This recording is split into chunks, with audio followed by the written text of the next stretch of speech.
Be engaged, be attentive, dress as though you are going face to face. If it is a virtual interview, don't be there in a sweatshirt, or that role may not dictate that you've got to wear a sweatshirt, but dress professionally. Answer questions, engage with the person who's doing the interview, make sure that you have good eye contact with them, relate your skills and your experience to any points that they're raising and any questions that you may have to answer for them as well. Try to filter into your answers your skills and experience that are relevant to that. And also try to demonstrate to them as well your knowledge and experience about what they are as a company, about specific projects that you've researched and you've learned about as well. That always helps to come across that you're knowledgeable and you're engaged with them, and the role is important for you to try to be awarded that role.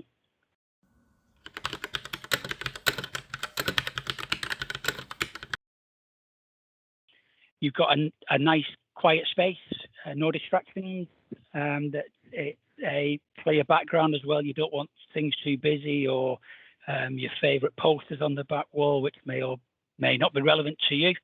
Check your IT connections, make sure that things are working properly and there's no issues at the time of interview. And also make sure that you're on time for the interview. You'd be exactly the same if you was face to face. You'd be arriving early, and that's what we expect as well on virtual ones.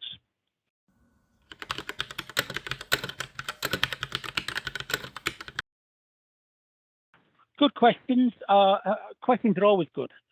So it's important to research again about the client, about the role, about the project, and about your skills as well, how they fit in. And it's always a difficult one to answer as a broad answer, but there's also good things to ask in general, and those are things as such. Ask your interviewer as to why did they join the company? What is it that made them move from their previous company to join the company that you're interviewing for? Also, ask them things like, what is it that they enjoy about working at that company, so that they're giving you feedback as to what benefits and what drives them to stay with that company and why you should join it as well. And also, what type of culture is it that that company has as well? Because that's first-hand experience that you would not get from anywhere else. What's challenging about working here? We all work at companies, whilst we may love them, they're not a total perfect fit, and there will be challenges that you face on a day-to-day basis or on a weekly basis. It's important to try to understand those.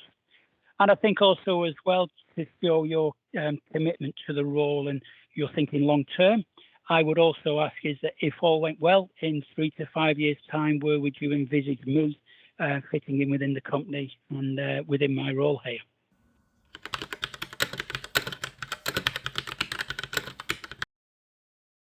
Being late, being underprepared for the interview, they've not done the research, they've not fully understood what the client is about or the particular projects are around. Body language is another big thing, even specifically with virtual interviews. It's easy for us to kind of relax ourselves a little bit, and it's still vitally important to have the correct posture, the correct body language, making eye contact, looking as though you're interested, that you're engaged with that process as well.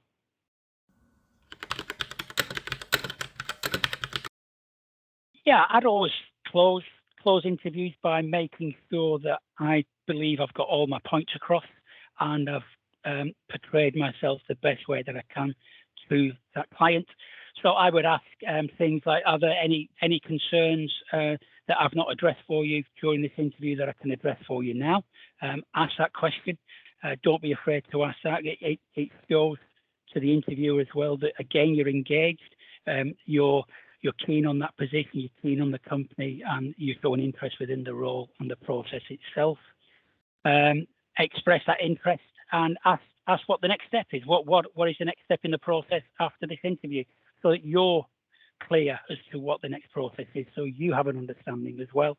And that also as well, the client is having thought that you're looking longer term, that you're hopeful that you've got through this first interview that may lead to an offer or may lead to a second interview.